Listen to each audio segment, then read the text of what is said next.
మీ స్వాధీనమందు ఉంచుకొని మాలో ప్రతి ఒక్కరిని మీ వాక్యము ద్వారా దర్శించండి. మీ వాక్యము విడుదలగుట తోడనే వెలుగు కలుగుతుంది. మీ వాక్యం మా హృదయాన్ని తెప్పరిల్లజేస్తుంది. మీరు మాతో మాట్లాడినప్పుడు మేము ఉజ్జీవింపబడతాం ప్రభా. కనుక మీరే ఈ సమయంలో ఈ స్థలంలో బోధకుడిగా ఉండి మమ్మల్ని అందరినీ కూడా దర్శించమని మా ప్రభువును మా రక్షకుడును అయిన యేసుక్రీస్తు మహిమగల నామంలో ప్రార్థన చేస్తున్నాము తండ్రి. ఆమేన్.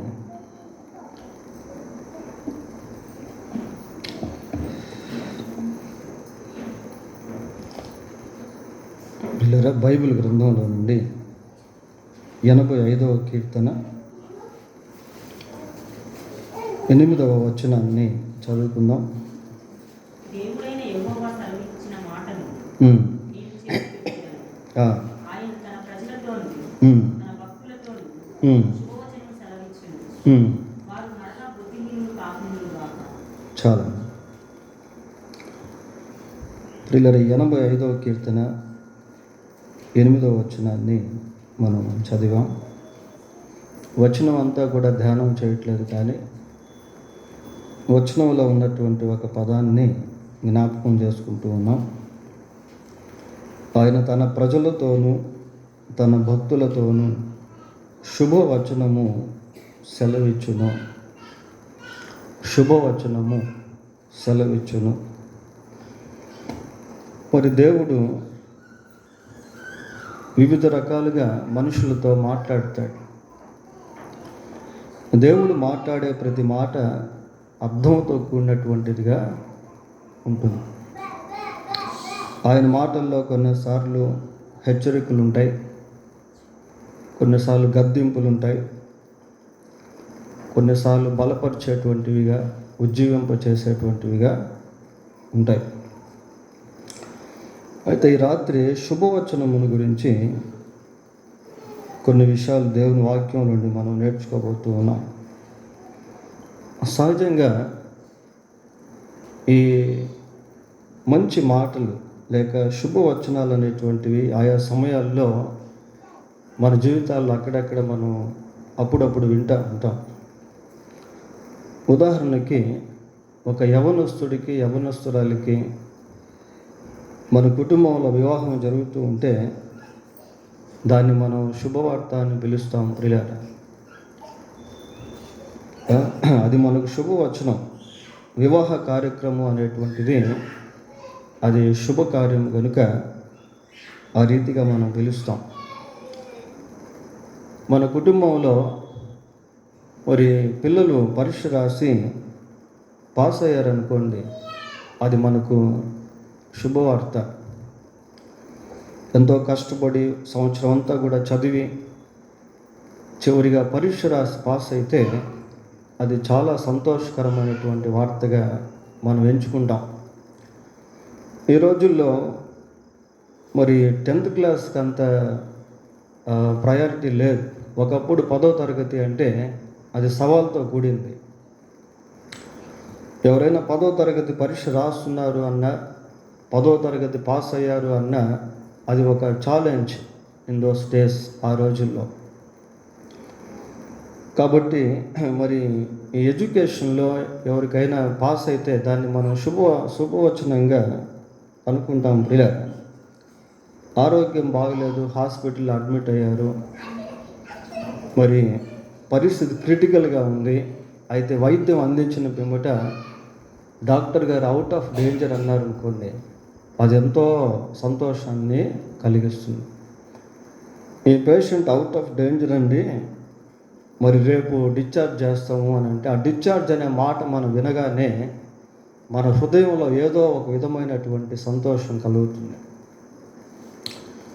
అలాగే ఒక నేరస్తుడు జైల్లో ఉండి తన నేర సమయం అయిపోయిన తర్వాత పలానా రోజు విడుదల చేస్తారు అన్నప్పుడు ఆ వ్యక్తికి చాలా ఊరట.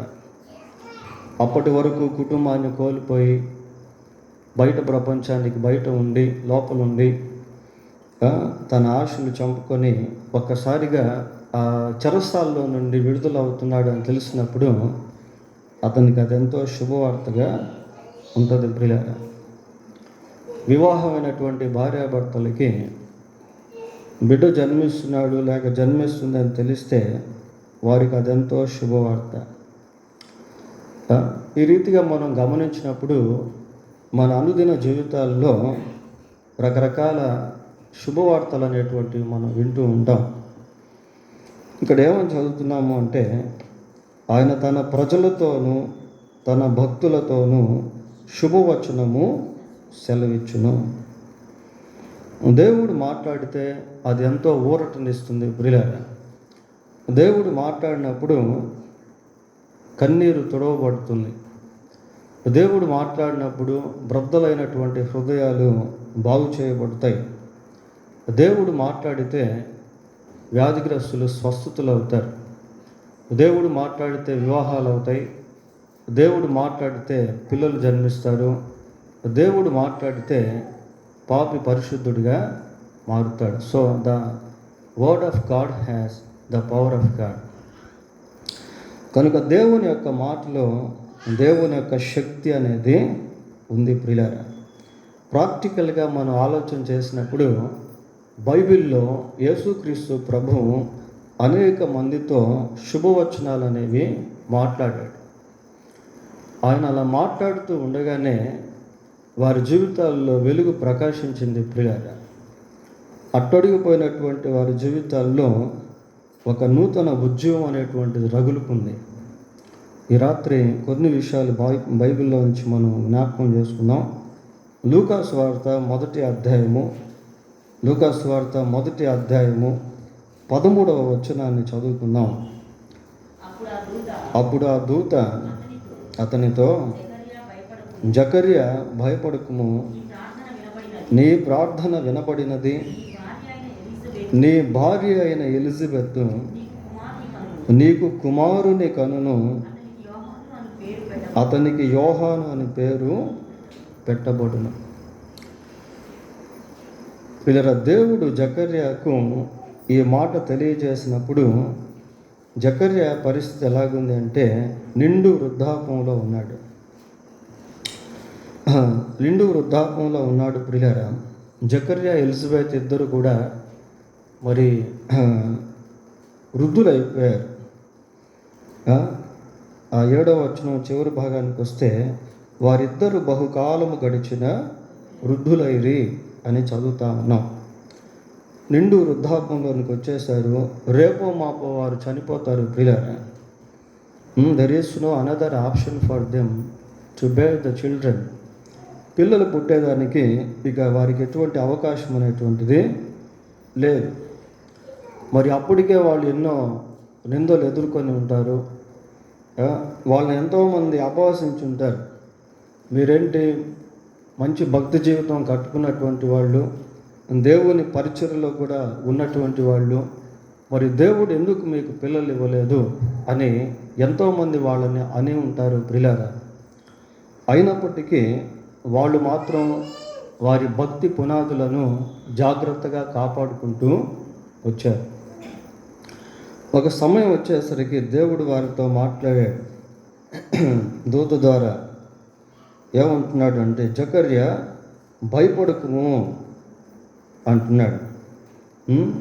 నీ ప్రార్థన వినబడినది, నీ భార్య అయిన ఎలిజబెత్ నీకు కుమారుని కనును, అతనికి యోహాను అను పేరు పెట్టుదు. God revealed in advance. ముందుగానే దేవుడు బయలుపరుస్తున్నాడు. ప్రియులారా, నీకు ఒక కుమారుడు జన్మిస్తాడు, ఆ కుమారుడికి నీవు యోహాను అని పేరు పెడతావు. ఆ మాట విన్నప్పుడు జకర్యా యొక్క హృదయము బహుగా ఉప్పొంగిపోయి ఉంటుంది. ఎందుకు అంటే అన్ని సంవత్సరాలు వారికి ఆ సంతానం అనేటువంటిది లేదు కనుక ఆ ముగింపులో చివరి దశలో మోడుబారిపోయినటువంటి స్థితిలో ఒక నూతన చిగురును దేవుడు వారికి అనుగ్రహించాడు. ఆ మాటకు వాళ్ళు ఎంతో బలపరచబడి ఉంటారు, పిల్లలు ఎంతో సంతోషించుంటారు, ఆనందించుంటారు. అవధులు లేనటువంటి ఆనందాన్ని వాళ్ళు అనుభవించుంటారు. చూడండి, దేవుడు ఒక మాట పలికితే అది ఖచ్చితంగా జరుగుతుంది. We must believe 100% if God speaks to us. దేవుడు మనతో మాట్లాడినప్పుడు మనం దాన్ని 100% ఖచ్చితంగా నమ్మవచ్చు ప్రియులారా. ఎందుకంటే బైబిల్లో మరి అన్ని మాటలు కూడా దేవుని మాటతో ఏకీభవిస్తాయి. గర్భఫలము యెహోవా ఇచ్చు బహుమానము, కుమారులు ఆయన అనుగ్రహించు స్వాస్థ్యము, సంతులేని దానిని దేవుడు ఇల్లాలుగా చేయును. ఇలా చాలా విషయాలు బైబిల్లో సంతానమును గురించి రాయబడి ఉండటం మనము చూస్తాం ప్రియులారా. ఇవన్నీ హిస్టారికల్ ఫ్యాక్ట్స్. ఇవి చరిత్రలో జరిగినటువంటి సంఘటనలు. దేవుడు ఏదైతే చెప్పాడో ఆ రీతిగానే జకర్యా ఎలిజబెత్కి కుమారుడు జన్మించాడు. జన్మించిన కుమారునికి వారు యోహాన్ అనే పేరు కూడా పెట్టారు ప్రియులారా. ప్రభువు సెలవిచ్చినటువంటి శుభవచనము వారి జీవితంలో తూచా తప్పకుండా నెరవేర్చబడింది. ఆయన తన భక్తులకును తన ప్రజలకును శుభవచనమును సెలవిస్తాడు అని మనం చదువుకున్నాం ప్రియులారా. ఇంకొక భాగం కూడా చూద్దాం. లూకాసు వార్త 7వ అధ్యాయం, లూకాసు వార్త 7వ అధ్యాయము 48వ వచనం. నీ పాపములు క్షమింపబడి ఉన్నవి. చాలు, నీ పాపములు క్షమింపబడి ఉన్నవి. ఇది మామూలు మాట కాదు ప్రియులారా. పాపములు క్షమించబడుట అనేటువంటిది it is not a general word. ఇది సామాన్యమైనటువంటి మాట కాదు. అక్కడ పాపాత్మురాలైనటువంటి స్త్రీని మనం చూస్తాం ప్రియులారా. ఆమె పేరే అది. ఆమెకి ఇంకొక పేరు ఉంది, కానీ అక్కడ ఆమె పాపాత్మురాలైన స్త్రీగా పిలువబడింది. మనుషులందరి దృష్టిలో ఆమె పాపాత్మురాలే ప్రియులారా. అయితే యేసుక్రీస్తు ప్రభువు అంటున్నాడు, నీ పాపములు క్షమించబడి ఉన్నవి. దేవుడు క్షమిస్తే చాలు, ఇంకెవరు క్షమించకపోయినా పర్వాలేదు. Sometimes we are unable to forgive ourselves. కొన్నిసార్లు మనల్ని మనమే క్షమించుకోలేము ప్రియులారా. మనం ఏదైనా ఒక తప్పు చేసినప్పుడు ఆ గిల్టీనెస్ అనేటువంటిది మనల్ని పీడిస్తూ ఉంటుంది. చేసినటువంటి తప్పే లేక పాపమే మనల్ని బంధించేసి మనకు మనసులో నెమ్మది లేకుండా చేసి కొన్నిసార్లు ఒక విధమైనటువంటి అపరాధ భావనతో మనం ఎంతో కుమిలిపోయి అలాంటి స్థితిలో ఎంతోమంది చనిపోయినటువంటి వాళ్ళు కూడా ఉన్నారు. ఫర్ ఎగ్జాంపుల్ ఇస్కరియోతు యూద యేసుక్రీస్తు ప్రభువుని 30 వెండి నాణాలకి అప్పగించాడు. ఆ తర్వాత దాని విషయంలో ఎంతో దుఃఖపడ్డాడు. నేను నీతిమంతుని రక్తమును అప్పగించి పాపం చేశాను అన్నాడు. He got a kind of guiltiness. ఒక విధమైనటువంటి అపరాధము అతనిలోకి వచ్చేసింది ప్రియులారా. ఇంకేం చేశాడు? ఆ వెండి నాణ్యాలు దేవాలయంలో పడవేసి వెళ్ళి ఉరేసుకొని చనిపోయాడు. He was not forgiven. క్షమించబడలేకపోయాడు ప్రియులారా. యేసు ప్రభు ఇక్కడ అంటున్నాడు, ఏమంటున్నాడంటే నీ పాపములు క్షమింపబడినవి. నీ పాపములు క్షమింపబడినవి. అది డివైన్ డిక్లరేషన్ అంటారు ప్రియులారా. పరసంబంధమైనటువంటి జడ్జిమెంట్. యేసు పాపమును క్షమిస్తే ఆ వ్యక్తి నిత్యము క్షమించబడినటువంటి వాడే. రోమాపత్రిక 8వ అధ్యాయము 34వ వచనం ఒకసారి చదువుదాం. శిక్ష విధించువాడెవడు? చనిపోయిన క్రీస్తు యేసే. చూడండి ప్రియుల, ఎట్టుందా వాక్యం. యేసు ప్రభు మనకు ప్రేమ కలిగినటువంటి దేవుడిగా, జాలి కలిగినటువంటి దేవుడిగా, దయామయుడిగా, కరుణామయుడిగా కనిపిస్తాడు. ఇన్ ద సేమ్ టైం, అదే సమయంలో ఆయన శిక్ష విధించేటువంటి వాడుగా కూడా ఉన్నాడు. శిక్ష విధించేవాడెవడు? చనిపోయిన యేసుక్రీస్తే. చనిపోయినటువంటి యేసుక్రీస్తే, చనిపోయి తిరిగి లేచినటువంటి యేసుక్రీస్తే శిక్ష విధిస్తాడు. ప్రియులారా, ప్రకటన గ్రంథం 20వ అధ్యాయము 11వ వచనం ఒకసారి చూడండి. 20:11. అమ్మా, మరియు ధవళమైన మహాసింహాసనమును దాని యందు ఆసీనుడై ఉన్న ఒకనిని చూచి తిని, భూమి ఆకాశములు ఆయన సముఖము నుండి పారిపోయెను. ప్రియులారా, ధవళమైన సింహాసనమును దాని యందు ఆసీనుడైన ఒకనిని చూచి తిని.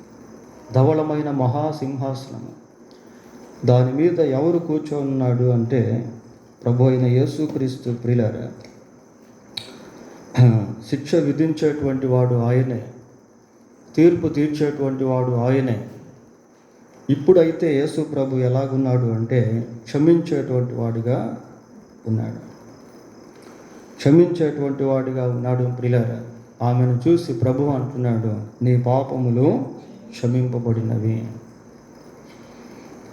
మనిషి జీవితంలో ఎప్పుడైతే దేవుని ద్వారా పాపక్షమాపణ పొందుతాడో వెంటనే అతని యొక్క పేరు లేక ఆమె యొక్క పేరు జీవ గ్రంథంలో దేవుడు రాస్తాడు. జీవ గ్రంథంలో రాయబడినటువంటి వారే దేవుని రాజ్యంలోనికి ప్రవేశిస్తారు. ప్రియులారా, జీవ గ్రంథంలో పేరు అనేది లేకపోతే దేవుని యొక్క రాజ్యంలో ప్రవేశించలేరు.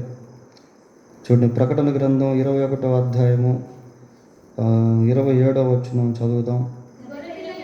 గొర్రె పిల్ల యొక్క జీవ గ్రంథమందు వ్రాయబడిన వారే దానిలో ప్రవేశింతురు గాని నిషిద్ధమైనదేదైనను, అసహ్యమైన దానిని, అబద్ధమైన దానిని జరిగించువాడైనను దానిలోనికి ప్రవేశింపరు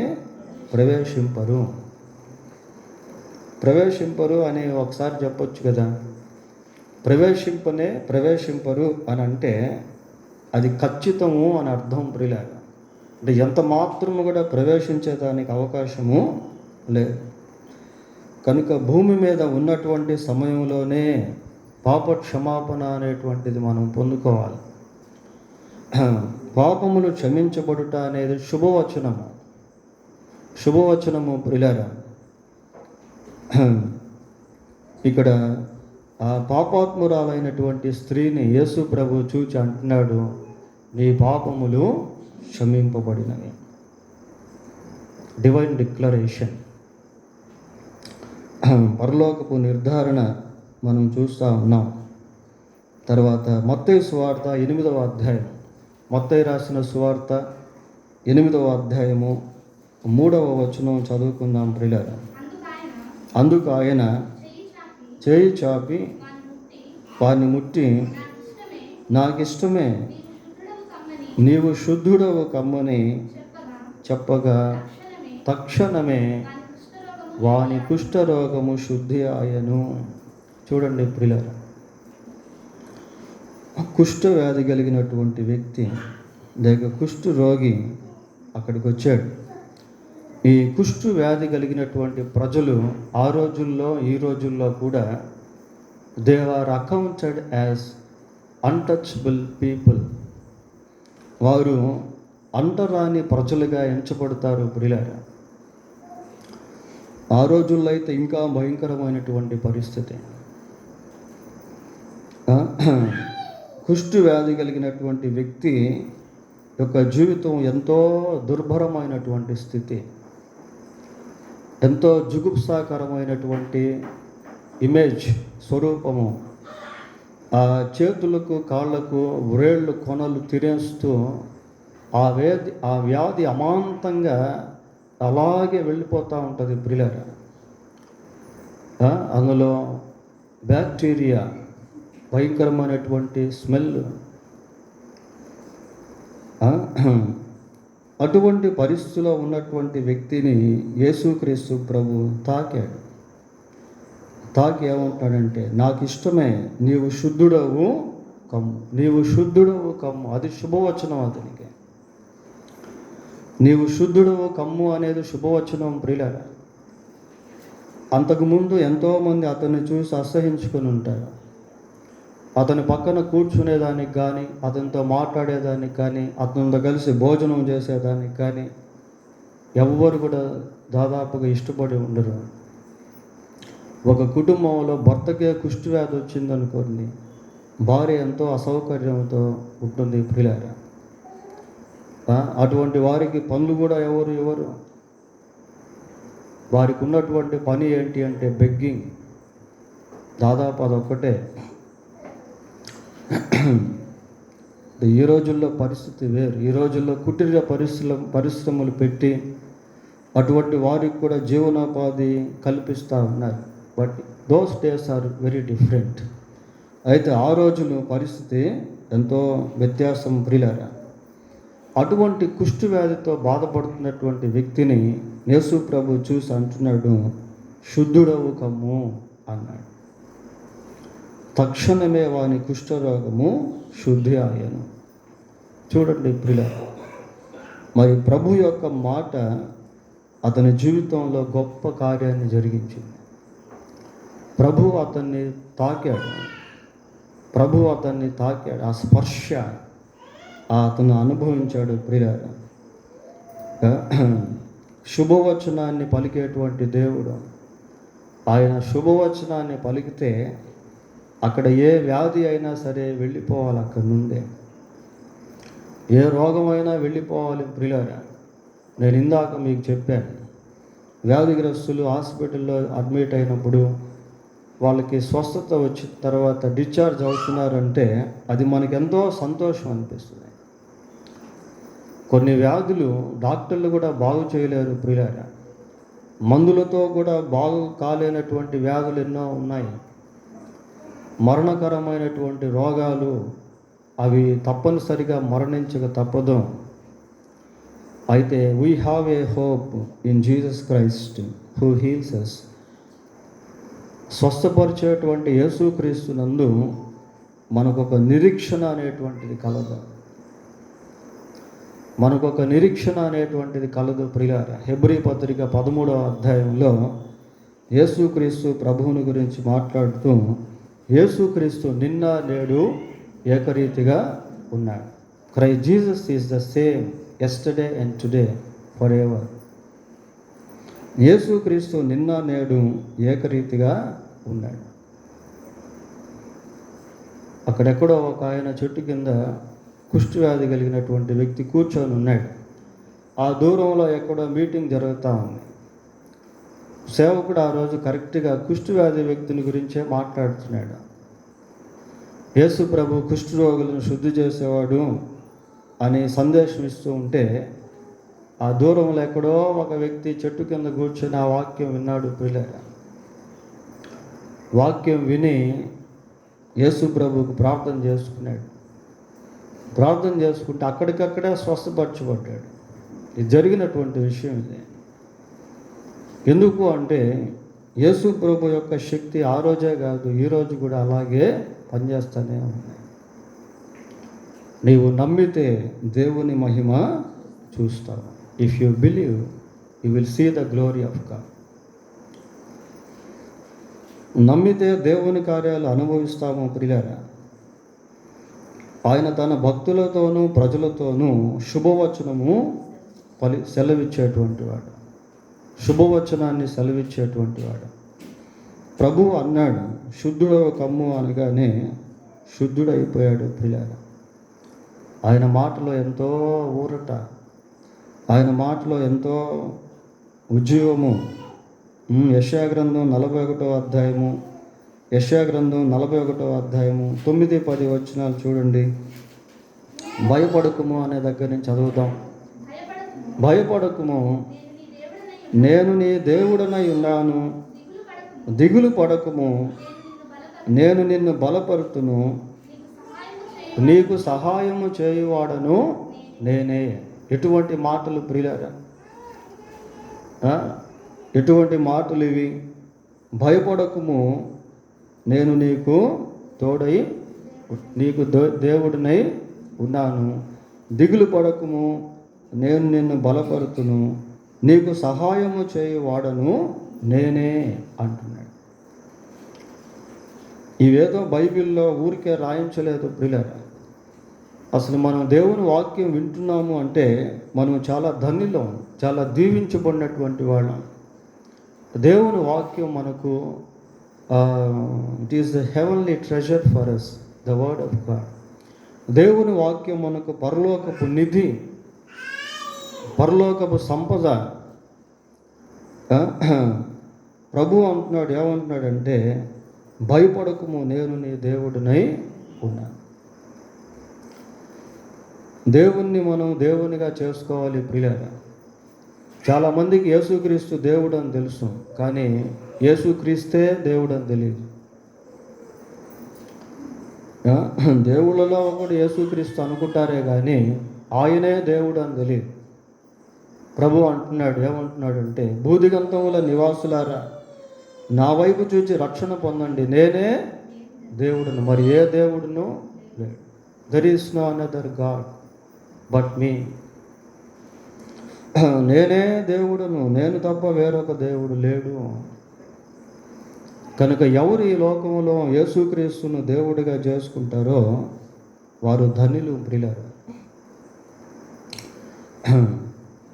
భయపడకుము, నేను నీ దేవుడనై ఉన్నాను. దిగులు పడకుము, నేను నిన్ను బలపరుతును. నీకు సహాయము చేయువాడను నేనే. ఈ మాటల్ని మనం తీసుకోవాలి. ఎప్పుడైతే దేవుని మాటను మనం అన్వయించుకుంటామో, తీసుకుంటామో, దాన్ని మనం అనుభవిస్తాం ప్రియులారా.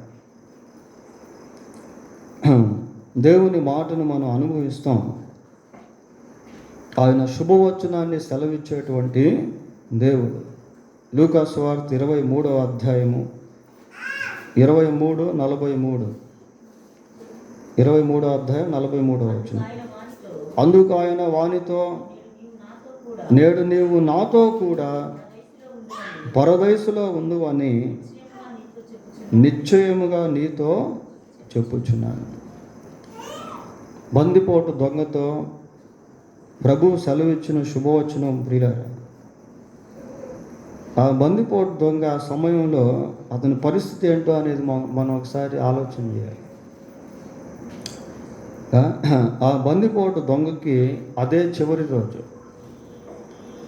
సిలువ శిక్ష చాలా భయంకరమైంది. అతన్ని విడిపించేటువంటి వాళ్ళు ఎవరు కూడా లేరు. ఆ సమయంలో అతన్ని ఆదరించేటువంటి వాళ్ళు ఎవరు లేరు. It is critical position. అది ఎంతో కష్టతరమైనటువంటి స్థితి ప్రియులారా.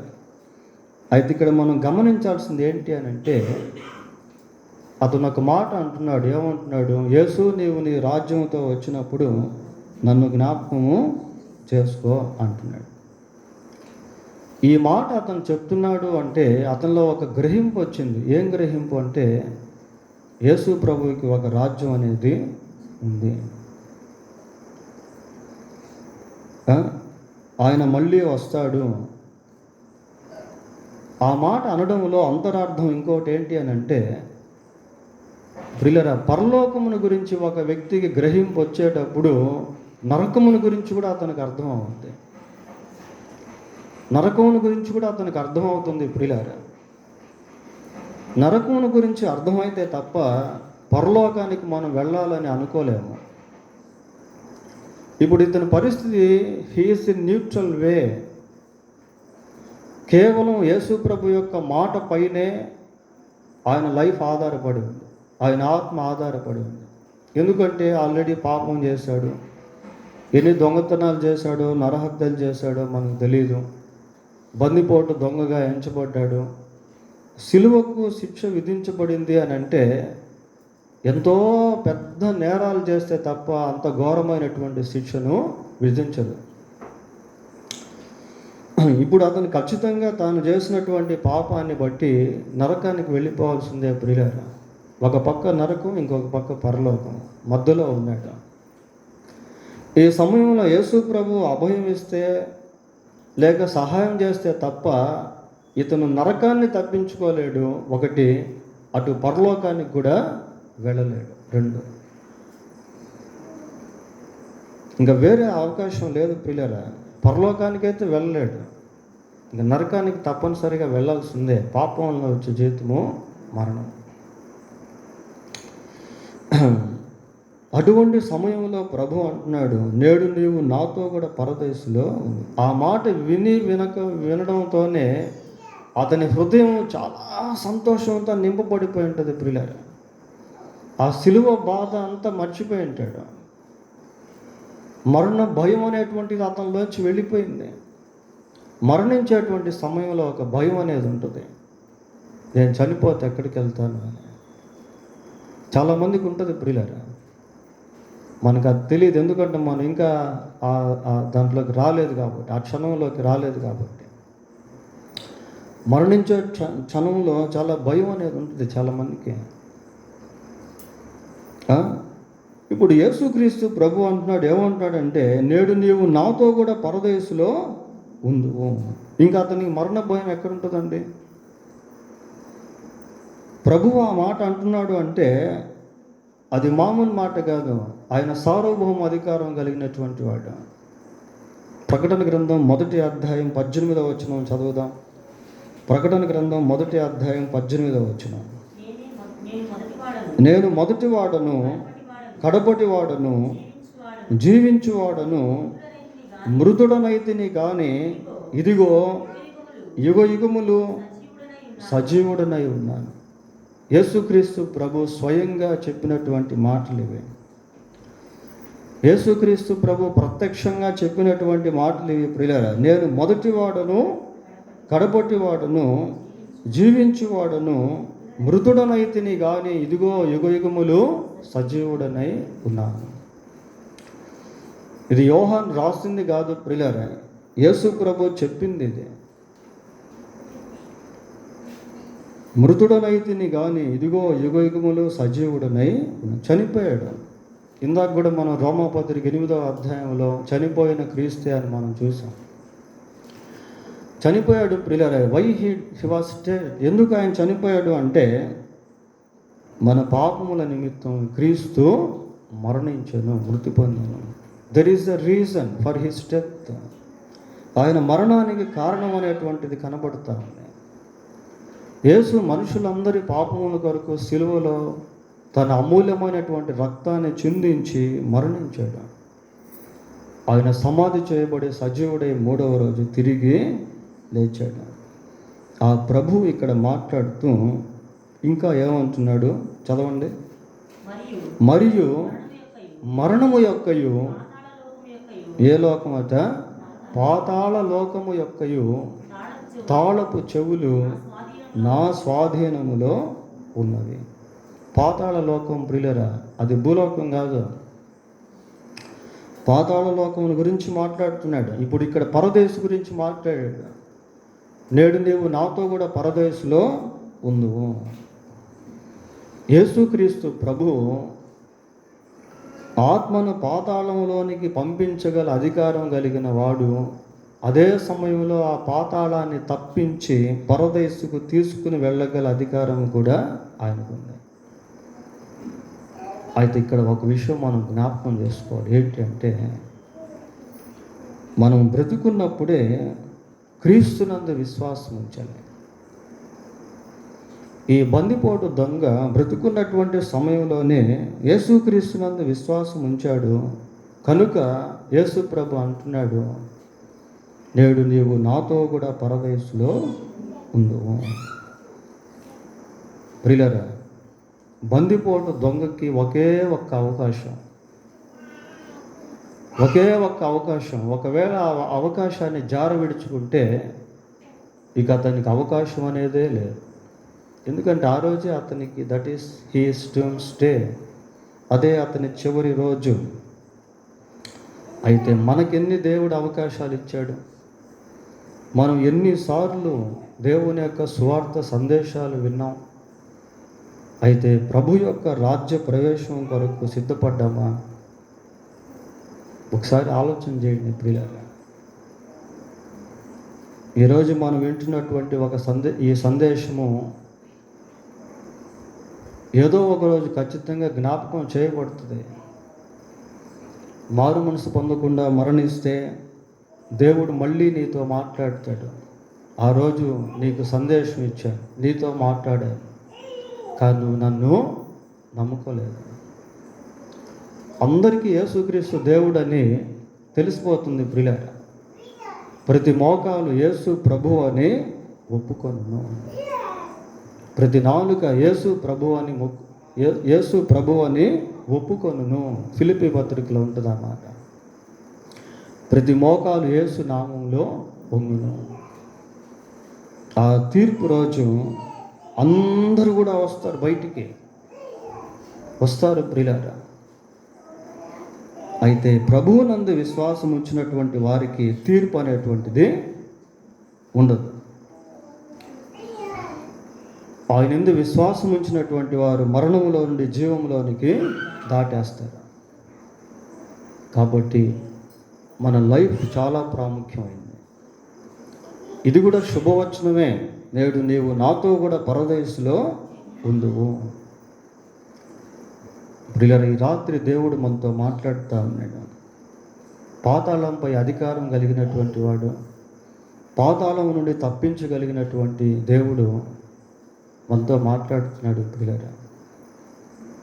ఒకవేళ ఇంకా మారు మనసు పొందకుండా ఉంటే ఈరోజే మారు మనసు పొందాలి. నేడే రక్షణ దినం, ఇదే అనుకూల సమయం. కొద్ది చివరిగా ఇంకా అనేకమైనవి ఉన్నాయి. ఇంకొకటి మనం చూసి ముగిద్దాం. యోహాను సువార్త 4వ అధ్యాయం. యోహాను సువార్త 4వ అధ్యాయము 49వ వచనాన్ని చదువుకుందాం.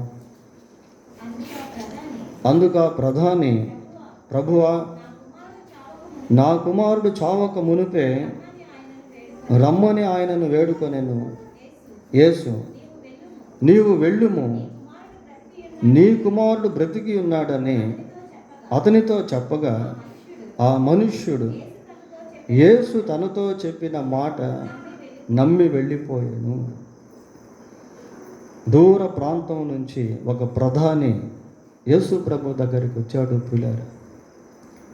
ఎందుకు అంటే అతని కుమారుడు చావ సిద్ధంగా ఉన్నాడు. He was about to die. చనిపోయే స్థితిలో ఉన్నాడు ప్రియులారా. ఆ చనిపోయేటువంటి స్థితిలో ఉన్నప్పుడు ఈ తండ్రి యేసు ప్రభు దగ్గరికి వచ్చి బ్రతిమలాడుకున్నాడు, వేడుకున్నాడు. నా కుమారుడు చావక మునిపే రమ్మని ఆయనను వేడుకొనెను. ప్రభు అంటున్నాడు, నీ కుమారుడు బ్రతికి ఉన్నాడు, నీ కుమారుడు బ్రతికి ఉన్నాడు. అదే శుభవచనం, అదే శుభవచనం ప్రియులారా. నీ కుమారుడు బ్రతికి ఉన్నాడు అని ప్రభువు అంటున్నాడు. ఇక్కడ కూడా ప్రభు యొక్క సార్వభౌమాధికారం అనేటువంటిది మనకు కనబడుతుంది. ఆయన బ్రతికి ఉన్నాడు అంటే బ్రతకాల్సిందే. లాజరు బయటికి రమ్మంటే రావాల్సిందే. ప్రియులారా, యేసు ప్రభు సార్వభౌమ అధికారం కలిగినటువంటి దేవుడు. నీ కుమారుడు బ్రతికి ఉన్నాడు అని ఆ వ్యక్తితో చెప్పినప్పుడు అతను చాలా ఆదరించబడి ఉంటాడు, చాలా ధైర్యపరచబడి ఉంటాడు ప్రియులారా. కారణం అక్కడే మనం చూస్తాం, నమ్మి వెళ్ళిపోయాను అని చూస్తాము. అంటే అతని హృదయంలో ఆ దుఃఖము, ఆ వేదన వెళ్ళిపోయి ఒక నిర్ధారణ అనేటువంటిది వచ్చేసింది. ఈయన చెప్పాడు కాబట్టి నా కుమారుడు నిజంగానే బ్రతుకుంటాడు. So I no need to fear. నేను ఇంక భయపడాల్సిన అవసరం లేదు అని బయలుదేరాడు ప్రియులారా.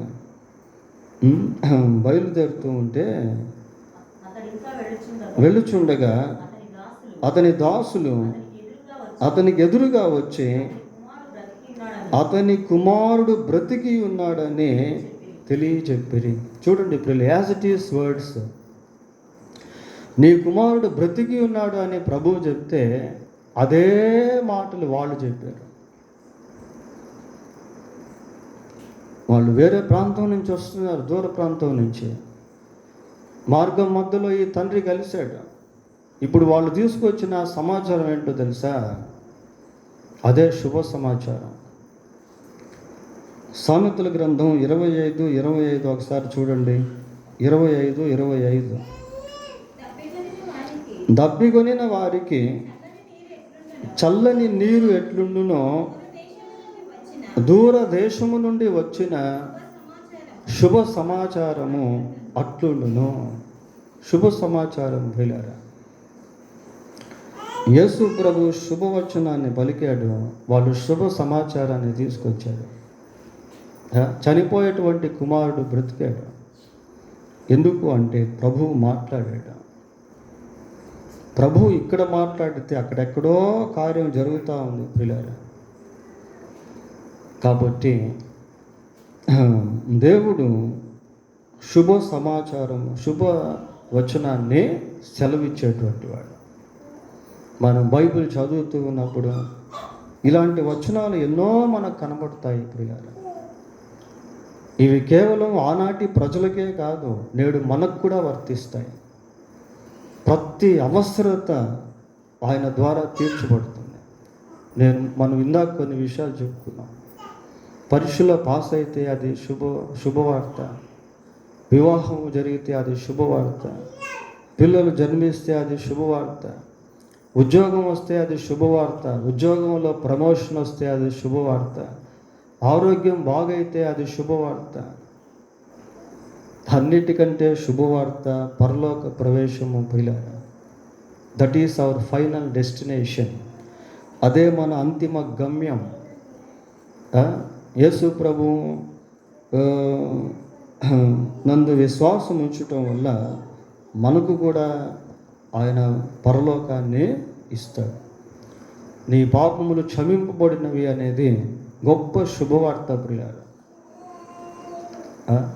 ఎవరు క్షమించినా దేవుడు క్షమించకపోతే వృధా. దేవుడు క్షమిస్తే ఎవరు క్షమించకపోయినా పర్వాలేదు. కనుక దేవుని దృష్టిలో మనం క్షమించబడ్డామా లేదా అది ఇంపార్టెంట్. ప్రార్థన చేసుకుందాం. ప్రార్థన.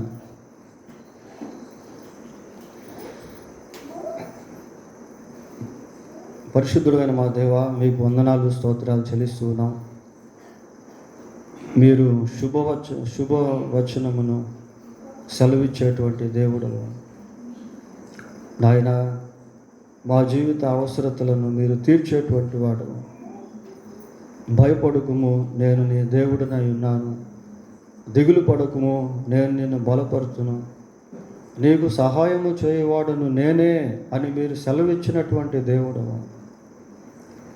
కనుక మా అవసరతల నిమిత్తం మీ వైపు చూడగలుగుటకు సహాయం చేయండి. మీకు అసాధ్యమైనది ఏది కూడా లేదు మా ప్రభువా. మీకు సమస్తము సాధ్యమే. నీవు సార్వభౌమ అధికారం కలిగిన వాడవు. యుగయుగములో సజీవుడవైనటువంటి వాడవు ప్రభువా. నిన్న నేడు ఏకరీతిగా ఉన్నటువంటి వాడు. మీ ప్రేమలో, మీ శక్తిలో మార్పు లేదు. అందును బట్టి మీకు స్తోత్రాలు. అటువంటి గొప్ప దేవుడవైన మీరు మాకు దేవుడిగా ఉన్నందుకై మీకు స్తోత్రాలు. మీ శక్తిని ఆశ్రయించే భక్తిలోనికి, ప్రార్థనతో మీ శక్తిని తాకే అనుభవంలోనికి, మీ కార్యములు మా జీవితంలో అనుభవించే విశ్వాసంలోనికి మమ్మల్ని దయతో నడిపించమని మా రక్షకుడైన యేసుక్రీస్తు దివ్యమైన నామములో ప్రార్థన చేస్తున్నాము తండ్రి. ఆమేన్.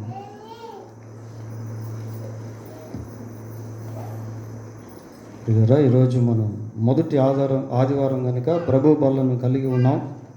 ఉదయకాలం ఆల్రెడీ ఆచరించాం.